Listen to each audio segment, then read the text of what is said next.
Hi, welcome to my channel. ఈరోజు మన recipe వచ్చేసి జున్ను పాలతో జున్ను ఎలా టేస్టీగా తయారు చేయాలో చూపించబోతున్నాను.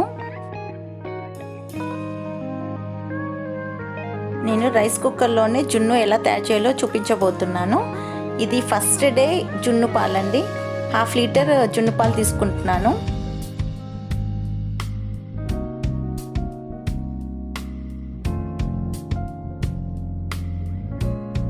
ఈ కప్ వచ్చేసి 1/2 లీటర్ ఉంటుందండి. ఈ మిల్క్ వచ్చేసి ఫుల్ క్రీమ్డ్ మిల్క్ అండి. అప్పుడే తీపిచ్చిన మిల్క్ తీసుకున్నాను. సో మళ్ళీ ఒక 1/2 లీటర్ వాటర్ కూడా యాడ్ చేస్తున్నాను. నాకు కొంచెం జ్యూసీగా రావాలి కాబట్టి 1/2 లీటర్ వాటర్ యాడ్ చేస్తున్నాను. లేకపోతే 1/2 కప్ వాటర్ యాడ్ చేస్తే చడిపోతుంది. షుగర్ వచ్చేసి నేను 3 కప్స్ ఈక్వల్ తీసుకున్నాను కదండి. సో 1/2 కప్ షుగర్ ఇనఫ్ అవుతుంది దీనికి.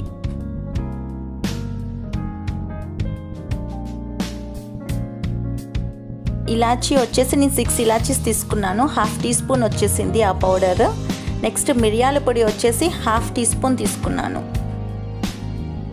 ఇందాక షుగర్, ఇలాచీ పౌడర్, మిరియాల పౌడర్ ఇవన్నీ వేసేసుకున్నాం కదా. అవి మిక్స్ అయ్యేటట్టు కాస్త కలుపుకొని రైస్ కుక్కర్లో పెట్టేసుకుందాం.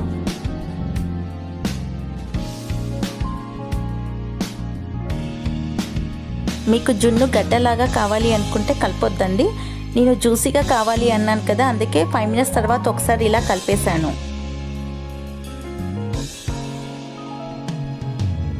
10 మినిట్స్ తర్వాత చూస్తే జున్ను అనేది రెడీ అయిపోయిందండి. సో మనం ఇప్పుడు రైస్ కుక్కర్ ఆఫ్ చేసేసుకుందాము. ఆఫ్ చేసేసుకొని సర్వింగ్ బౌల్లోకి తీసేసుకుందాము. మనకి సర్వింగ్ బౌల్లోకి తీసుకుంటుంటే ఆ షుగర్ సిరప్ ఉంది చూసారా, అది కూడా తీసేసుకోండి. ఎందుకంటే ఆ జున్ను అనే దానికి షుగర్ కరెక్ట్గా పట్టేస్తుంది.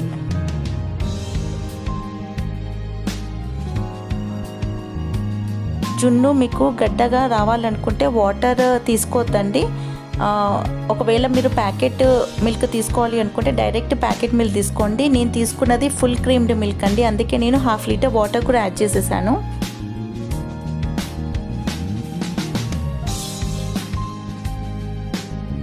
So finally our juicy Junnu is ready, and thanks for watching, and if you like my video please like, share, subscribe. Thank you.